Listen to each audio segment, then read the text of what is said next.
السلام علیکم۔ آپ دیکھ رہے ہیں دلچسپ اردو کہانیاں مہرو کے ساتھ۔ اگر آپ بھی ہماری طرح کہانیوں کے شوقین ہیں تو پلیز ہمارے چینل کو سبسکرائب کیجیے تاکہ آنے والی ہر نئی کہانی سے آپ بھی لطف اندوز ہو سکیں۔ شکریہ۔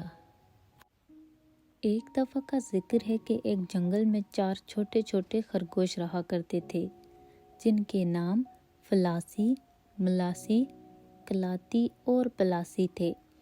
وہ چاروں اپنی ماں کے ساتھ ایک بڑے درخت کی کھو رہتے تھے۔ پلاسی ان سب میں چھوٹا اور شرارتی خرگوش تھا۔ وہ اکثر اپنی ماں کی نصیحت پر کان نہ دھرتا تھا۔ تینوں خرگوشوں نے سرخ رنگ کی قمیض پہن رکھی تھی جبکہ پلاسی نے نیلے رنگ کی قمیض پہنی ہوئی تھی جس پر چمکیلے بٹن دور سے ہی دکھائی دیتے تھے۔ ان کے گھر کے قریب ہی ایک بڑا کھیت موجود تھا جس کا مالک جبار نامی ایک شخص تھا۔ یہ خرگوشوں سے بڑا ناراض رہتا اور انہیں وہاں سے بھگانے کے جتن کرتا رہتا۔ ایک شام چاروں ننھے خرگوشوں نے باہر کھیلنے کی ضد کی تو ان کی ماں نے انہیں باہر کھیلنے کی اجازت تو دے دی مگر ساتھ ہی سختی سے تاکید کی کہ وہ سب بھول کر بھی جبار کے کھیت میں نہ جائیں ورنہ وہ انہیں پکڑ لے گا۔ سب نے وعدہ کیا کہ وہ جبار کے کھیت سے دور ہی کھیلیں گے۔ ماں کی اجازت پاتے ہی فلاسی، ملاسی اور کلاتی نے اپنی اپنی ٹوکریاں لیں اور بیروں کی تلاش میں نکل کھڑے ہوئے۔ یہ تینوں بھائی بڑے شریف اور اچھے بچے تھے۔ وہ اپنی ماں کی بات بڑے دھیان سے سنتے اور اس پر عمل کرتے۔ وہ کوئی ایسا کام نہیں کرتے تھے جس سے انہیں منع کیا گیا ہو، جبکہ پلاسی ان سے مختلف تھا۔ وہ کسی قدر شرارتی اور شوخ طبیعت کا مالک تھا۔ وہ چاروں ہنستے اور کہکے لگاتے ہوئے وادی میں نیچے اترے جہاں ایک طرف بیروں کا باغ تھا اور دوسری طرف باغ کے پیچھے جبار کا کھیت۔ وہ جب کھیت کے قریب پہنچے تو انہیں وہاں سے سرخ مولیوں اور گاجروں کی مہک آئی۔ سب کے منہ میں پانی بھر آیا۔ دل تو یہ چاہتا تھا کہ کھیت میں داخل ہو کر خوب مولیاں اور گاجریں نکالی جائیں مگر جبار کے خوف سے وہ کسمسا کر رہ گئے۔ پلاسی نے ان تینوں کا لٹکا ہوا چہرہ دیکھا تو وہ ان کا مذاق اڑانے لگا۔ جب پلاسی نے انہیں بتایا کہ وہ کھیت میں جا کر مولیاں اور گاجریں لائے گا تو فلاسی، ملاسی اور کلاتی کے دل دہل گئے۔ انہوں نے ماں سے کیا ہوا وعدہ یاد دلایا مگر پلاسی نے کوئی پرواہ نہ کی اور تیزی سے کھیت کی باڑ کے نیچے سے گزر کر اندر داخل ہو گیا۔ وہ چلتے ہوئے کچھ دور پہنچا تو وہاں اسے مٹر کا کھیت ملا جو چھوٹے سے قطعے میں لگا ہوا تھا۔ پلاسی نے مٹر کے دانے نکالے اور چبائے۔ ان کا ذائقہ پھسپھسا تھا۔ اس نے مٹر کے کھیت سے نکل کر دوسرے کھیت کا جائزہ لیا۔ وہاں ایک طرف مولیوں کے پودے دکھائی دیے اور دوسری طرف گاجروں کے پودے لگے ہوئے تھے۔ پلاسی نے ارد گرد کا جائزہ لیا۔ وہاں کسی کو نہ پا کر وہ کھیتوں میں گھسا اور مولیاں اور گاجریں اکھاڑ کر کھانے لگا۔ مولیاں تلخ تھی جبکہ سرخ گاجریں بڑی میٹھی اور مزیدار تھی۔ قریب ہی پلاسی کو ایک عجیب پودے کا کھیت دکھائی دیا۔ اس نے پاس جا کر جائزہ لیا۔ وہ پودا اس کی سمجھ سے باہر تھا، البتہ جب اس نے اس کا پھل توڑ کر چکھا تو اسے معلوم ہوا کہ وہ پیاز کا پودا تھا جس کا ذائقہ کڑوا سا تھا۔ تھوڑے فاصلے پر اسے جبار دکھائی دیا۔ وہ گوبھی کے کھیت میں گھٹنوں کے بل بیٹھا کچھ کر رہا تھا۔ پلاسی جبار کو دیکھ کر گھبرا سا گیا۔ اس نے جلدی سے واپس لوٹنے کے لیے دوڑ لگا دی۔ پودوں میں حرکت پر جبار چونک پڑا۔ اس نے جب غور سے دیکھا تو اسے ننھا پلاسی دکھائی دیا جو پودوں کے درمیان بھاگ رہا تھا۔ جبار نے جلدی سے چھلانگ لگائی اور زمین کھودنے والا کھرپا پکڑا اور پلاسی کے پیچھے لپکا۔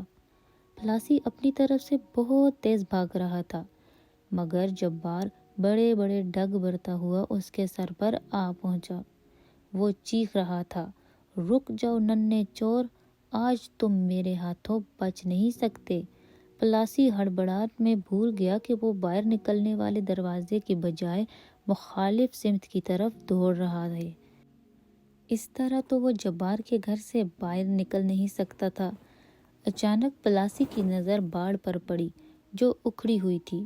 اس میں تھوڑا سا رس تھا جو پلاسی کو باہر نکلنے میں مدد دے سکتا تھا۔ اسی ہڑبڑاہٹ کے دوران گوبھی اور آلووں کے کھیت میں پلاسی کے پاؤں میں سے ایک جوتا نکل کر کھیت میں گر پڑا۔ جوتا اٹھانے کا وقت نہیں تھا۔ اگر پلاسی جوتے کے چکر میں پڑتا تو یقیناً جبار اسے پکڑ لیتا۔ پلاسی نے جوتے کا خیال چھوڑ کر جان بچانے کی کوشش کی۔ وہ تیزی سے ٹوٹی ہوئی باڑ کے سوراخ میں داخل ہو گیا۔ باڑ خاردار تار کی تھی جس میں اس کے پیاری قمیص کا پلو پھنس گیا۔ پلاسی کو جھٹکا لگا اور وہ کلابازی کھا کر گر پڑا۔ باڑ کے دوسرے حصے میں قمیص کا بٹن الجھ گیا۔ پلاسی بری طرح پھنس گیا تھا۔ اس نے گردن گھما کر دیکھا تو جبار دکھائی دیا جو بھاگتا ہوا اس کی طرف بڑھ رہا تھا۔ پلاسی کے پاس اس کے سوا کوئی چارہ نہیں تھا کہ وہ باڑ میں پھنسی ہوئی قمیص کو اتار کر اپنی جان بچائے۔ اس نے مجبوراً قمیص میں سے بازو نکالے اور قمیص اور جوتے گنوا کر باہر کی طرف دوڑ لگا دی۔ ننھے پلاسی کو یہ معلوم نہ تھا کہ اس باڑ کے پیچھے باہر کا راستہ نہیں بلکہ جبار کا اپنا گھر تھا۔ پلاسی کو جب راستہ دکھائی نہ دیا تو اس کی آنکھوں سے آنسو بہنے لگے کیونکہ وہ جبار کے چنگل میں پھنس چکا تھا۔ اسے اپنی ماں کی نصیحت یاد آنے لگی مگر اب کیا ہو سکتا تھا؟ قمیض اور جوتوں سے وہ ہاتھ دھو بیٹھا تھا۔ پلاسی نے جان بچانے کی کوشش کی اور سامنے دکھائی دینے والے بڑے کمرے میں جا گھسا۔ وہ جبار کا گودام تھا جہاں کھیتوں میں استعمال ہونے والے اوزار پڑے ہوئے تھے۔ پلاسی کو ایک طرف پانی کا برتن دکھائی دیا جو خاصا گہرا دکھائی دیتا تھا۔ پلاسی تیزی سے اس طرف لپکا۔ اس نے برتن میں جھانک کر دیکھا تو اس میں تھوڑا سا پانی دکھائی دیا۔ پلاسی نے ادھر ادھر نگاہ دوڑائی مگر وہاں چھپنے کے لیے کوئی چیز موجود نہیں تھی۔ مجبوراً پلاسی پانی والے برتن میں گھس گیا۔ وزن بڑھنے پر پانی اوپر اٹھ آیا اور پلاسی کا سارا بدن بھیگ گیا۔ پانی بڑا ٹھنڈا تھا۔ سردی کے مارے پلاسی کے دانت بجنے لگے۔ اسی دوران جبار گودام میں داخل ہو گیا۔ وہ بڑبڑا رہا تھا، خبیث خرگوش، آج تو میرے ہاتھ سے بچ نہیں سکتا، میں تجھے مار کر ہی دم لوں گا۔ پلاسی یہ سن کر ڈر گیا۔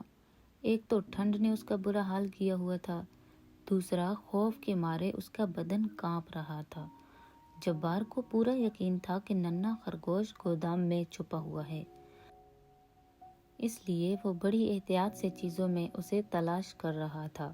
اس نے خالی گملوں کو اٹھا کر دیکھا۔ اچانک اس کی نظر پانی کے برتن پر پڑی تو وہاں پلاسی کے کان دکھائی دیے۔ آہا، تو یہ یہاں چھپا بیٹھا ہے، جبار چہک کر بولا۔ پلاسی نے گردن اٹھا کر باہر دیکھا تو جبار اس کی طرف بڑھ رہا تھا۔ پلاسی پریشان ہو گیا۔ اس نے ہمت کر کے پانی کے برتن میں باہر چھلانگ لگائی اور ایک طرف لپکا۔ جبار نے اسے پکڑنے کی کوشش کی مگر اسے جھکائی دے کر کھڑکی کے راستے باہر نکلنے میں کامیاب ہو گیا۔ جبار نے ناکام ہو کر غصے سے اپنی لات گھمائی۔ پلاسی اس کی زوردار ٹھوکر سے بچ نہ پایا اور بری طرح لڑکنیاں کھاتا ہوا باہر جا گرا۔ کھڑکی میں پڑے ہوئے پھولوں کے گملے بھی اس کے ساتھ گر پڑے۔ گملے زمین پر گرتے ہی ٹوٹ پھوٹ گئے۔ گملوں کی کرچیاں پلاسی کے بدن پر چوٹ لگاتی ہوئی بکھر گئیں۔ درد کی لہر پلاسی کے پورے بدن میں دوڑ گئی۔ اس میں ہمت نہیں تھی کہ وہ مزید بھاگ سکے مگر جبار اس کے پیچھے تھا۔ اس نے جان بچانے کی کوشش میں ایک مرتبہ پھر دوڑ لگا دی مگر اب اس کی رفتار تیز نہیں تھی۔ اس مرتبہ وہ باہر کی طرف بھاگ رہا تھا جہاں صدر دروازہ تھا۔ وہ کچھ ہی دیر میں صدر دروازے پر پہنچ گیا مگر وہاں دروازہ بند دیکھ کر اس کی جان ہی نکل گئی۔ دروازہ اندر سے لاک تھا۔ چابی دکھائی تو دے رہی تھی مگر وہ اس کی قامت سے بہت اونچی تھی۔ پلاسی نے اچھل کر تالا کھولنے کی کوشش کی مگر وہ کامیاب نہ ہو سکا۔ اسی دوران وہاں ایک چوہا آ گیا۔ پلاسی نے اسے دیکھا تو باہر نکلنے کے لیے راستہ دریافت کیا۔ چوہے نے اسے پریشان دیکھ کر قہقہ لگایا اور کہنے لگا، ننھے خرگوش، میں اس وقت تک کچھ نہیں بتاؤں گا جب تک تم مجھے کھانے کے لیے ایک بڑا مٹر کا دانہ نہیں دو گے۔ پلاسی کے پاس مٹر کا دانہ نہیں تھا، وہ تو اپنے جوتے اور قمیض کھو بیٹھا تھا۔ پلاسی چوہے کی منت سماجت کرنے لگا مگر اس نے جواب دینے سے صاف انکار کر دیا۔ پلاسی بری طرح پھنس چکا تھا، وہ نہ تو باہر جا سکتا تھا اور نہ ہی جبار کے مکان میں سلامت رہ سکتا تھا۔ اسی دوران جبار کے قدموں کی چاپ سنائی دی۔ پلاسی رونے لگا۔ چوہا اسے روتا چھوڑ کر لوٹ گیا۔ پلاسی نے سوچا کہ رونے سے کام نہیں بنے گا، اسے راستہ تلاش کرنا چاہیے۔ وہ گیٹ سے واپس مڑا اور آہستہ آہستہ چلتا ہوا کھیتوں کے درمیان سے ہوتا ہوا مچھلیوں کے تالاب پر پہنچا۔ وہاں ایک سفید بلی بیٹھی ہوئی دکھائی دی جو کہ تالاب کی مچھلیوں کو للچائی ہوئی نگاہوں سے دیکھ رہی تھی۔ بلی کو دیکھ کر پلاسی کی گگی بند گئی۔ وہ نظر بچا کر وہاں سے الٹے قدموں واپس لوٹا۔ وہ گوبھی کے کھیت میں پہنچ گیا۔ اسے خیال آیا کہ کسی بڑے پودے پر چڑھ کر دیکھنا چاہیے۔ وہ گوبھی کے پودے پر چڑھ کر ادھر ادھر دیکھنے لگا۔ اچانک اس کا چہرہ مسرت سے دمک اٹھا۔ قریب کے اسے باہر نکلنے کا راستہ دکھائی دیا۔ اسی راستے سے وہ جبار کے کھیتوں میں داخل ہوا تھا۔ ابھی وہ خوشی سے جھوم رہا تھا کہ اسے قریب سے پکڑو پکڑو کی آواز سنائی دی۔ اس نے گردن گھما کر دیکھا تو جبار اس کے سر پر پہنچ چکا تھا۔ پلاسی نے جست لگائی، جبار کے ہاتھوں میں نکل گیا۔ اگر وہ ایک لمحہ بھی دیر کرتا تو جبار نے اسے دبوچ لیا تھا۔ پلاسی تیز رفتاری سے بھاگتا ہوا باہر نکلنے والے راستے کی طرف لپکا۔ جبار سمجھ چکا تھا کہ خرگوش اگر وہاں پہنچ گیا تو وہ اسے پکڑ نہیں پائے گا، اس لیے اس نے پوری قوت سے اس کے پیچھے دوڑ لگا دی۔ پلاسی کی قسمت اچھی تھی کہ دونوں کے درمیان فاصلہ پیدا ہو چکا تھا، اس لیے پلاسی لکڑی کی باڑ تک پہنچنے میں کامیاب ہو گیا۔ باڑ کے نیچے سے گزر کر پلاسی دوسری طرف باہر نکل آیا تھا۔ اسے ابھی تک جبار کی چیخنے چلانے کی آواز سنائی دے رہی تھی۔ کچھ دور بیروں کے باغ میں اسے اپنے تینوں بھائی دکھائی دیے۔ وہ ان کی طرف چلا آیا۔ انہوں نے جب پلاسی کی بری حالت دیکھی تو وہ گھبرا گئے۔ وہ اسے ساتھ لے کر گھر لوٹ آئے۔ جب ان کی ماں کو معلوم ہوا کہ پلاسی جبار کے کھیت میں گیا تھا اور وہیں اس کے جوتے اور قمیض کھو گئی تو وہ بہت ناراض ہوئی۔ پلاسی کو اپنی غلطی کا احساس ہو چکا تھا۔ اس نے اپنی ماں سے معافی مانگی اور آئندہ کہنا ماننے کا وعدہ کیا۔ پلاسی کی ماں نے اسے معاف کر دیا اور پھر بھائیوں کے جمع کیے ہوئے بیروں میں سے اسے حصہ بھی ملا۔ وہ مل جل کر بیروں کا مزہ لینے لگے۔ ادھر جبار کو پلاسی کے جوتے اور قمیض مل چکی تھی۔ اس نے عبرت کے لیے ان چیزوں سے پتلا بنا کر ایک کھیت میں لگا دیا تاکہ آئندہ کوئی خرگوش اس کے کھیت میں داخل ہونے کی کوشش نہ کرے۔ اسی لیے کہتے ہیں کہ جب کوئی بڑا نصیحت کرے تو اسے نظر انداز نہیں کرنا چاہیے، ورنہ بعد میں ہمیں بہت بڑی قیمت چکانی پڑ سکتی ہے۔